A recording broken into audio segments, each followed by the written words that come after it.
주의 말씀 앞에 섭니다. 주의 말씀을 삼가 듣고자 합니다. 이 시간 성령께서 주의 말씀 앞에 있는 우리에게 하나님의 말씀을 알아듣도록 감화감동하여 주시옵소서. 내가 듣고 싶은 이야기가 아닌 하나님께서 하시고 싶으신 말씀을 만날 수 있도록 도우시옵소서. 그 말씀에 가슴에 새겨지고 하나님의 선하신 뜻이 이해되는 자리로 우리를 인도하옵소서. 그래서 이 말씀이 우리의 삶 속에 녹아들어 오늘 우리의 삶 속에서 꽃이 피고 열매를 맺으며 빛으로 바라며 사람들에게 향기로 나타나는 주님께서 기뻐하시는 삶이 이 말씀 가운데 보이게 하옵소서. 부탁드리오며 예수님 이름으로 기도합니다. 아멘. 네, 오늘은 여호수아서 6장에서 8장까지 말씀을 함께 읽도록 합니다. 여호수아서에서 이 이야기는 크게 가나안 땅에서 전쟁한 이야기와 그리고 그 땅에 정착한 이야기로 나뉘게 됩니다. 그 중에서 전쟁을 준비한 이야기를 1장부터 5장까지 우리 읽으셨습니다. 그리고 나서 그 다음 이제 실제 전쟁하는 이야기인데 전쟁은 여호수아 전쟁은 사실은 여러 번 한 게 아니고 3번 있습니다. 세겜으로 올라가는 전쟁과 남부 전쟁과 그리고 북부 전쟁입니다. 그 중에서 세겜으로 올라가는 길, 그 가운데 있는 여정입니다. 여호수아서 6장입니다. 이스라엘 자손들로 말미암아 여리고는 굳게 닫혔고 출입하는 자가 없더라. 여호와께서 여호수아에게 이르시되 보라 내가 여리고와 그 왕과 용사들을 내 손에 넘겨주었으니 너희 모든 군사는 그 군성을 둘러 성죄를 매일 한 번씩 돌되 엿새 동안을 그리하라.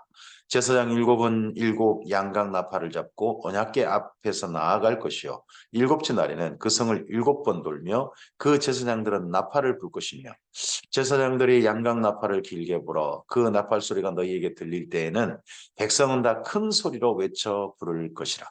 그리하면 그 성벽이 무너져 내리리니 성은 각기 앞으로 올라갈지니라 하시매 눈의 아들 여호수아가 제사장들을 불러 그들에게 이르되 너희는 언약궤를 메고 제사장 7은 양각 나팔 7을 잡고 여호와의 궤 앞에서 나아가라 하고 또 백성이 이르게 나아가서 그 성을 돌되 무장한 자들이 여호와의 궤 앞에서 나아갈지니라 아니라. 가장 첫 번째 길갈에서 올라가는 전쟁에 여리고 정복을 이야기합니다. 근데 여리고 정복 전에 한 성이 먼저 정복이 됐다고 학자들은 그렇게 봅니다. 근데 그 성에 대한 얘기 성경에 있지 않으니까 우린 여리고 전쟁, 여리고 정복을 봐야 합니다. 근데 여리고 정복의 전투의 과정을 보면 뭐 성을 도는 겁니다. 이게 무슨 전쟁에 무슨 상관이 있겠습니까? 근데 그리고 또 안에서도 공격하지도 않아요. 안에서 밖에 도는 이스라엘 민족을 향해서 전혀 군사행위가 없었다는 얘기죠.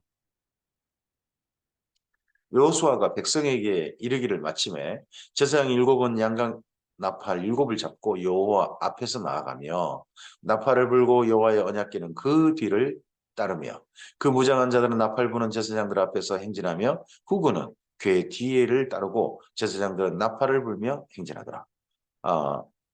제사장 7은 양각 나팔 7을 잡고 여호와 앞에서 나아가며 그러죠. 여호와 앞에서. 어떻게 하나님 앞에서 나아가지? 이게 이스라엘 민족의 한 가지 꼭 기억하시는 게 좋겠죠? 그게 법궤입니다. 언약궤는 하나님이 앉아 계신다고 그들은 생각하고 하나님께서 그곳에서 은혜를 베푸신다고 기본적인 생각을 가지고 있습니다. 그래서 거기를 하나님의 시은 좌, 시은 소 그렇게 부르지 않습니까? 그러면 법궤 앞을 가는 걸 가리켜서 여호와 앞에서 나아가며 라고 표현한 겁니다. 오늘 우리가 하나님의 말씀을 따라 삶을 삽니다. 이 하나님의 말씀이 담긴 법궤가 언약궤 아닙니까? 그렇다면 오늘도 하나님의 말씀과 함께 간다면 하나님과 함께 나아감이죠. 주의 말씀을 쫓는 것은 하나님을 쫓는 것이고요. 따르는 것이고요. 그리고 이 주의 말씀을 순종하는 것은 하나님의 뜻을 이 땅 가운데 실천하는 것이 된 거죠. 여호수아가 백성에 명령하여 이르되 너희는 외치지 말며 너희 음성을 들리게 하지 말며 너희 입에서 아무 말도 내지 말라. 그리하다가 내가 너희에게 명령하여 외치라 하는 날에 외칠지니라 하고 여호와의 개가 그 성을 한 번 돌게 하고 그들이 진영으로 돌아와서 진영에서 자니라. 또 여호수아가 아침에 일찍 일어나니 제사장들이 여호와의 궤를 메고 제사장 일곱은 양각 나팔 일곱을 잡고 여호와의 궤 앞에서 계속 행진하며 나팔을 불고 무장한 자들은 그 앞에서 행진하며 후군은 여호와의 궤 뒤를 따르고 제사장들은 나팔을 불며 행진하니라. 둘째 날에도 그 성을 한 번 돌고 진영으로 돌아오니라. 엿새 동안을 이같이 행하니라. 양쪽 간에 군사행위가 전혀 없죠. 일곱째 날 새벽에 그들이 일찍 일어나서 전과 같은 방식으로 그 성을 이번에는 하루에 한 번이 아니라 7번을 돌았습니다. 그 성을 7번 돌기는 그날뿐이었다. 하루에 성을 7번 돈다. 성이 그러면 많이 크지 않다는 이야기입니다. 우리 성에는 큰 성, 여리고는 큰 성이라고 그렇게 이제 말합니다만, 그 주변에 있는 그 가나안 땅에 있는 도시성 중에는 그래서 좀 큰 성일지 모르나 실제 도시가 그렇게 커진 것으로는 생각하지 않습니다. 그래서 하루에 7번 돌 수 있는 그런 작은 성인 거죠, 사실은요. 7번째 제사장들이 나팔을 불 때에 여호수아가 백성에게 이르되 외치라. 여호와께서 너희에게 이 성을 주셨느니라. 이 성과 그 가운데 있는 모든 것은 여호와께 온전히 바치되 기생 라합과 그 집에 동거하는 자는 모두 살려주라. 이는 우리가 보낸 사자들을 그가 숨겨 주었음이니라. 너희는 온전히 바치고 그 바친 것 중에서 어떤 것이든지 취하여 너희가 이스라엘 진영으로 바치는 것이 되게 하여 고통을 당하게 되지 아니하도록 오직 너희는 그 바친 물건에 손대지 말라. 은금과 동철 기구들은 다 여호와께 구별된 것이니 그것을 여호와의 곳간에 드릴지니라 아니라. 이에 백성은 외치고 제사장들은 나팔을 불매 백성이 나팔 소리를 들을 때 크게 소리질러 외치니 성벽이 무너져 내린지라. 백성이 각기 앞으로 나아가 그 성에 들어가서 그 성을 점령하고 그 성 안에 있는 모든 것을 온전히 바치되 남녀노소와 소와 양과 나귀를 칼날로 멸하니라. 여호수아가 그 땅을 정탐한 두 사람에게 이르되 그 기생의 집에 들어가서 너희가 그 여인에게로 맹세한 대로 그와 그에게 속한 모든 것을 이끌어내라 하매 정탐한 젊은이들이 들어가서 라합과 그의 부모와 그의 형제와 그에게 속한 모든 것을 이끌어내고 또 그의 친족도 다 이끌어내어 그들을 이스라엘 진영 밖에 두었습니다. 성벽이 무너져 내리게 내렸습니다. 그게 이스라엘 민족의 소리 때문에 됐겠습니까? 양강나팔 소리 때문에 됐겠습니까? 아니요. 하나님께서 천사를 보내시지 않습니까? 먼저 천사들이 무너뜨렸을 거겠죠. 그런데 그 천사들이 무너뜨릴 때 한 군데는 피해가 없도록 한 거죠. 거기 어디겠습니까? 네, 기생 라합의 집 근처겠죠. 거기는 피해가 없도록 하나님께서 하셔서 기생 라합의 집의 모든 속한 대상들은 다 끌어내어 주었습니다. 우리가 그 성과 그 가운데 있는 모든 것을 불로 사르고 은금과 동철 기구는 여호와의 집 곳간에 두었더라. 여호수아가 기생 라합과 그의 아버지의 가족과 그에게 속한 모든 것을 살렸으므로 그가 오늘까지 이스라엘 중에 거주하였으니 이는 여호수아가 여리고를 정탐하려고 보낸 사자들을 숨겼음이었더라.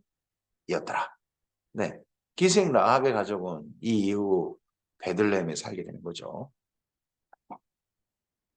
여호수아가 그때 맹세하여 이르되 누구든지 일어나서 이 여리고성을 건축하는 자는 여호와 앞에서 저주를 받을 것이라. 그 기초를 쌓을 때 그의 맏아들을 이룰 것이요 그 문을 세울 때 그의 막내 아들을 이르리라 하였더라.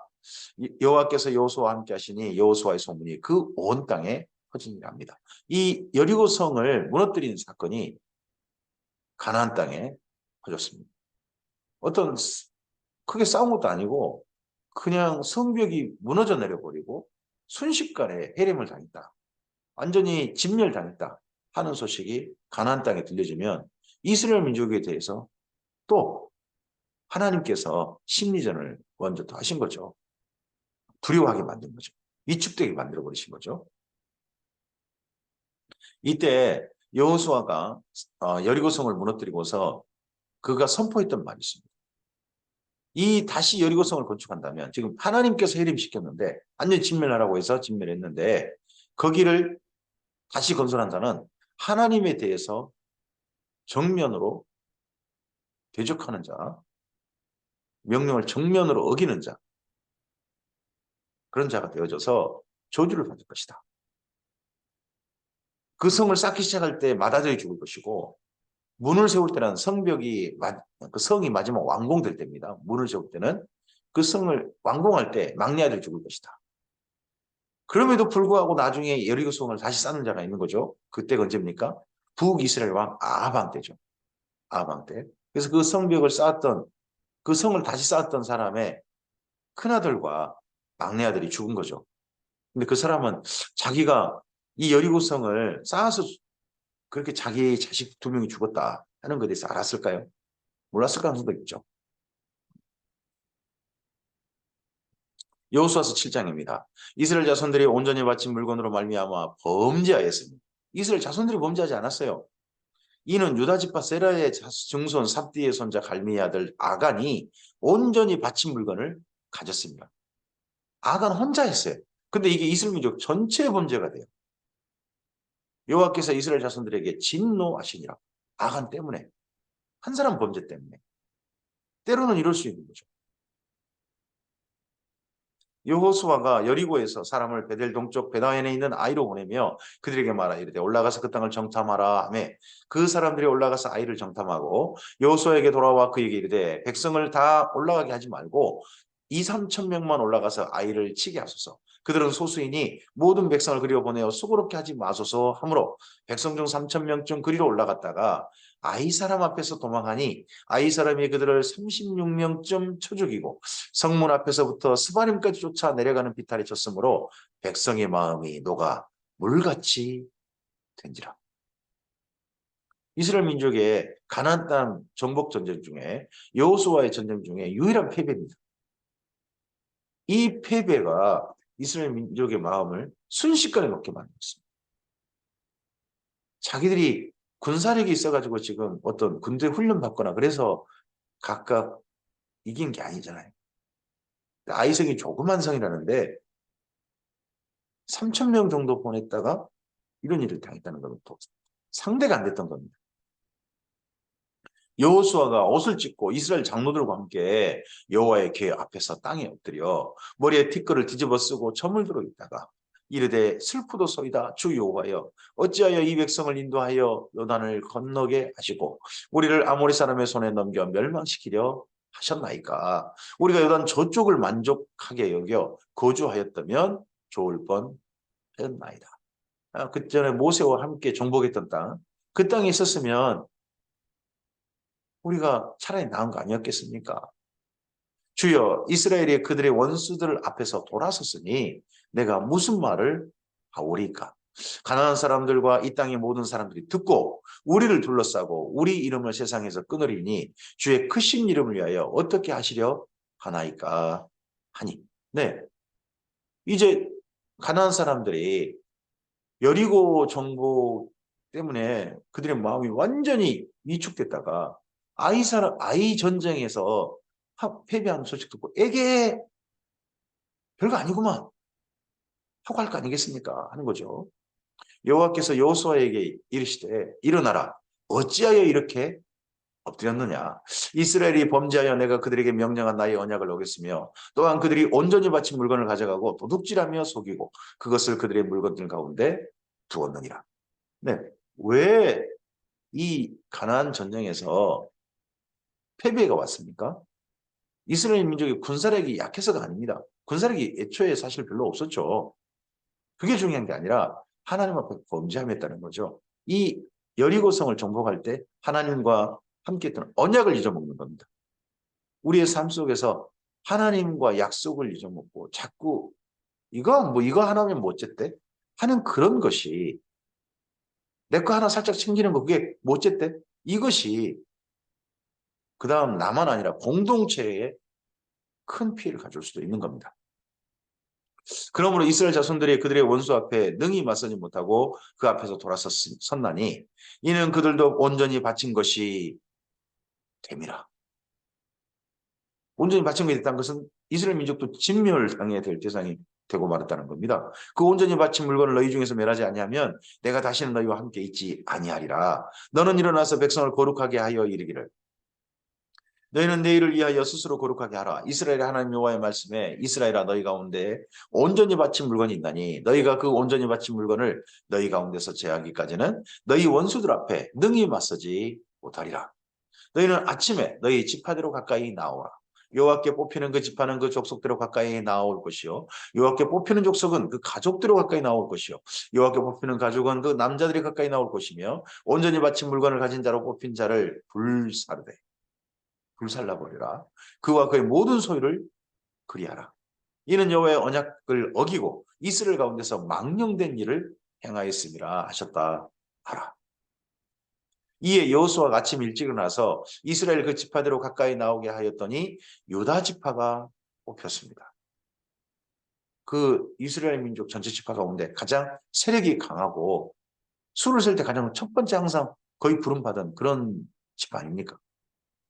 유다 족속을 가까이 나오게 하였더니 세라 족속이 뽑혔고 세라 족속의 각 남자를 가까이 나오게 하였더니 삽디가 뽑혔고 삽디의 가족 중 남자를 가까이 나오게 하였더니 유다의 지파 세라의 중손이요 삽디의 손자요 갈미의 아들인 아간이 뽑혔더라. 그러므로 여호수아가 아간에게 이르되 내 아들아 청하노니 이스라엘의 하나님 여호와께 영광을 돌려 그 앞에 자복하고 내가 행한 일을 내게 알게 하라. 그 일을 내게 숨기지 말라 하니 아간이 여호수아에게 대답하여 이르되 참으로 나는 이스라엘 하나님 여호와께 범죄하여 이러이러하게 행하였나이다. 내가 노력한 물건 중에 시날산의 아름다운 예투 한 벌과 시날산이면 네 저쪽 바벨론 메소포타미아 그쪽의 지역입니다. 그쪽에 명품 옷이 있나 봐요. 외투 한 벌과 은 200세겔과 그 무게가 50세겔 되는 금덩어리 하나를 뽑고 탐내어 가졌나이다. 탐내어 가졌나이다.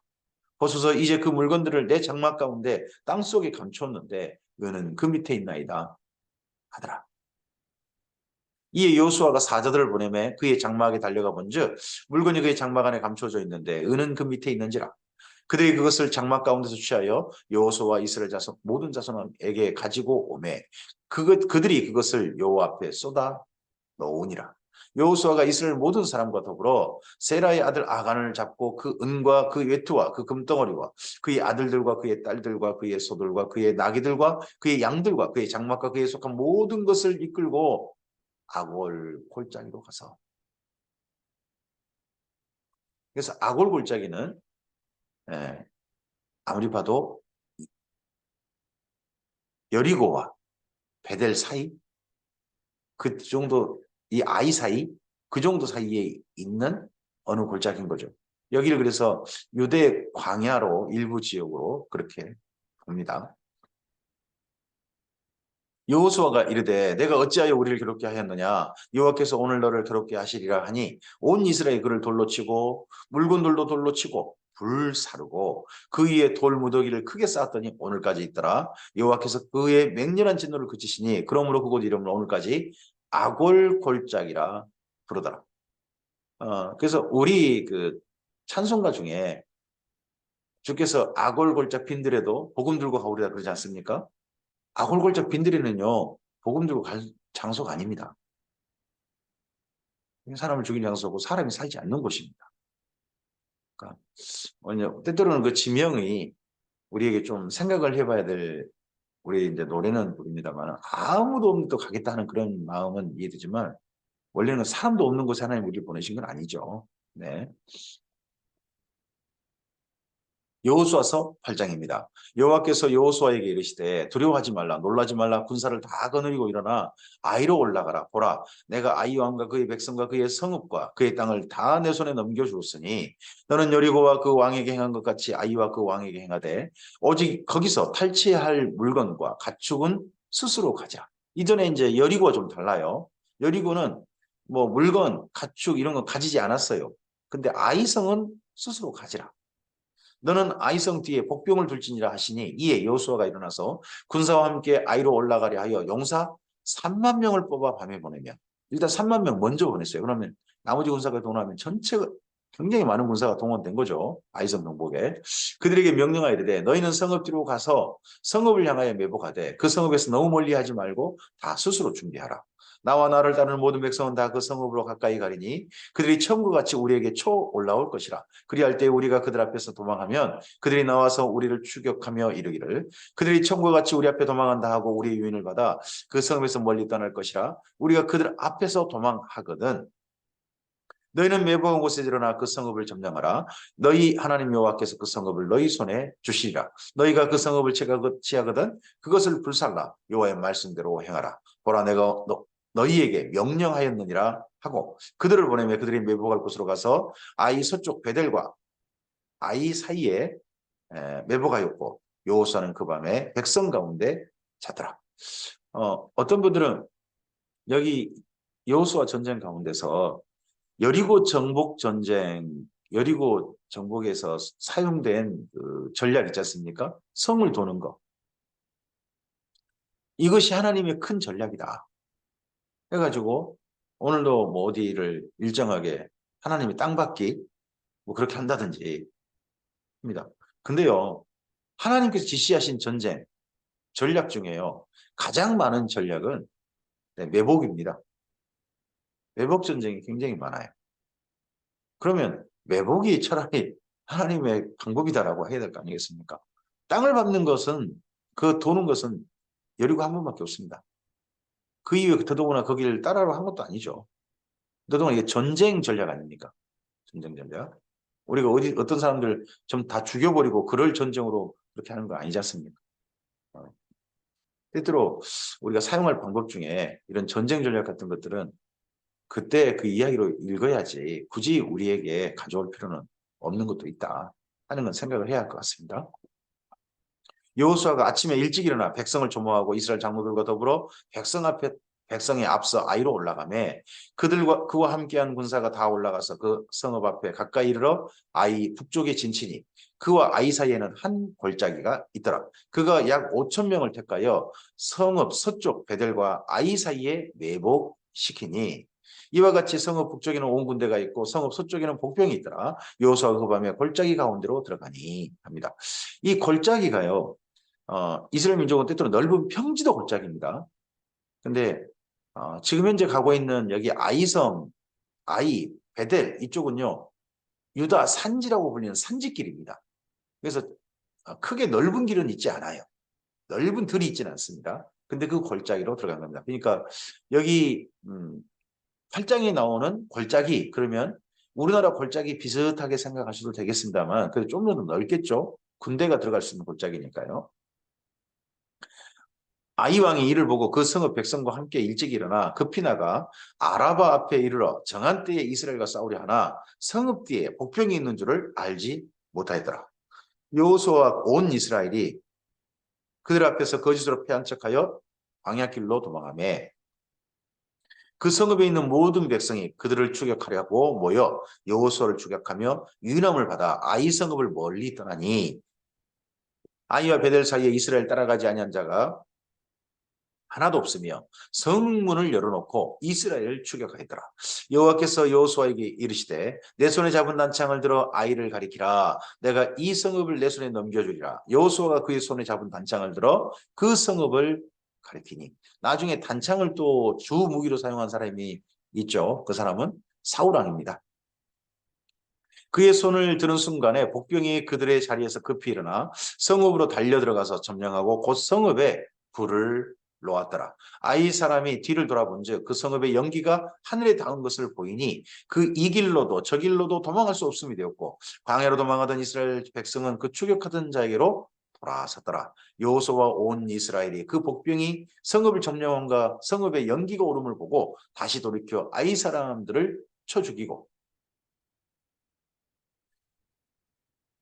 복병도 성읍에서 나와 그들을 치매 그들이 이스라엘 중간에 든지라. 어떤 사람은 이쪽에서 어떤 사람들은 저쪽에서 쳐 죽여서 한 사람도 남거나 도망하지 못하게 하였고 아이 왕을 사로잡아 여호수아 앞으로 끌어왔더라.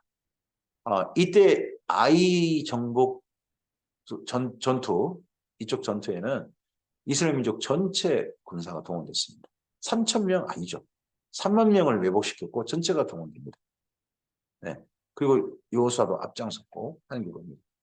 작은 전쟁이라 할지라도 힘을 다해야 되는, 또 힘을 다해야 마땅한 것이 하나님의 일이고 하나님의 명령이 된 순종이겠죠. 이스라엘이 자기들을 광야로 추격하던 모든 아이 주민을 들여서 죽이되 그들을 다 칼날에 엎드러지게 하여 진멸하기를 마치고 온 이스라엘이 아이로 돌아와서 칼날로 죽임에 그날에 엎드러진 아이 사람들은 남녀가 모두 12,000명이었다. 아이 사람이 이렇게 많았다. 엄청난 수죠. 12,000명이면요. 아이 주민들을 진멸하여 바치기까지 여호수아가 단창을 잡아 든 손을 거두지 아니했고 오직 그 성읍의 가축과 노력한 것은 여호와께서 여호수아에게 명령하신 대로 이스라엘이 탈취하였더라. 이에 여호수아가 아이를 불살라 그것을 영원한 무더기를 만들었더니 오늘까지 황폐하였으며 그가 또 아이 왕을 저녁 때까지 나무에 달았다가 해질 때 명령하여 그의 시체를 나무에서 내려 그 성문 어귀에 던지고 그의 돌로 큰 무더기를 쌓았더니 그것이 오늘까지 있더라. 여기 아이 정복 전쟁 또는 여리고 정복 전쟁 정말 어떻게 보면 잔인하죠. 정말 잔인합니다. 근데 이 잔인한 전쟁이 어떻게 보면 이스라엘 민족이 정착할 때에 가나안 사람들이 이스라엘 민족을 함부로 대하지 않게 하는 그들에게 한 본보기 같은 거였습니다. 그리고 이스라엘 민족이 먼저 평화를 선포하죠. 평화를 선포하고 난 다음에 반항하지 않으면, 저항하지 않으면 죽이지 않았습니다. 근데 이렇게 이스라엘 민족 정반대로 저항하거나 하면 진멸하는 걸로 해서 했죠. 근데 이게 또 나중에 이런 전쟁을 이슬람이 따라하게 됩니다. 그때 여호수아가 이스라엘의 하나님 여호와를 위하여 에발산에 한 제단을 쌓았으니 이는 여호와의 종 모세가 이스라엘 자손에게 명령한 것과 모세 율법책에 기록된 대로 새 현장으로 다듬지 아니한 새 돌로 만든 제단이라. 무리가 여호와께 번제물과 화목제물을 그 위에 드렸으며 여호수아가 거기서 모세가 기록한 율법을 이스라엘 자손의 목전에 그 돌에 기록하며 여기서 에발산에 한 제단 쌓았다. 그럼 아이성 베델에서 어디까지 올라갔냐 그러면 세겜까지 올라간 겁니다. 그러니까 세겜으로 올라가는 길을 지금 길을 튼 겁니다. 산지길이에요. 그 산지길을 전부 다 아이성, 베델 이쪽을 정복함으로 말미암아 더 이상 반항이 없는 거죠. 산지길에. 온 이스라엘과 그 장로들과 관리들과 재판장들과 본토인들뿐 아니라 이방인까지 여호와의 언약궤를 맨 네 사람 제사장들 앞에서 궤의 좌우에 서되 절반은 그리심산 앞에 절반은 에발산 앞에 섰으니 이는 전에 여호와의 종 모세가 이스라엘 백성에 축복하라고 명령한 대로 함이라.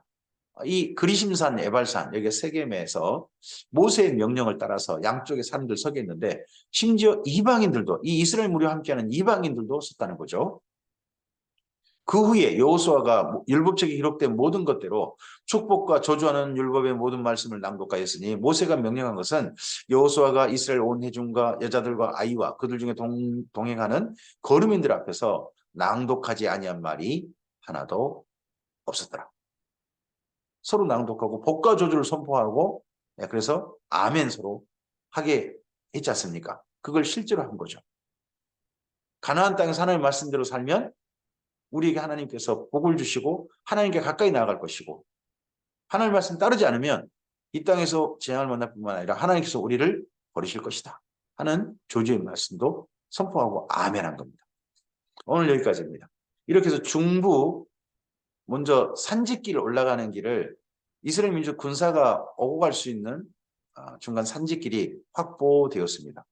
그 이후 전쟁에 이 전쟁 소식이 주변에 퍼지면서 위축되기도 하고 이스라엘 민족에게 화친을 청하는 사람들도 오게 됩니다. 그 기브온 이야기죠. 우리 이제 이 다음 말씀으로 내일 또 이어가 보도록 하겠습니다. 오늘 우리도 하나님의 말씀에 온전히 순종하는 우리가 탐내어서 한 작은 일이 하나님의 공동체 전체에 피해를 줄 수 있음을 기억하고 온전히 순종하고 그리고 작은 명령이라도 주님 안에서 마음을 다하고 뜻을 다하고 힘을 다하여 그 말씀에 순종하고 주님을 사랑하는 바로 그런 삶이 오늘 우리의 삶으로 실천되길 바랍니다.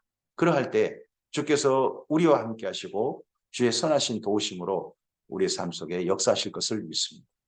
이러한 주님의 도우심과 함께 이 하루를 주님 안에서 한 걸음 더 나아가시는 우리 모두이기를 주님의 이름으로 축복합니다. 감사합니다.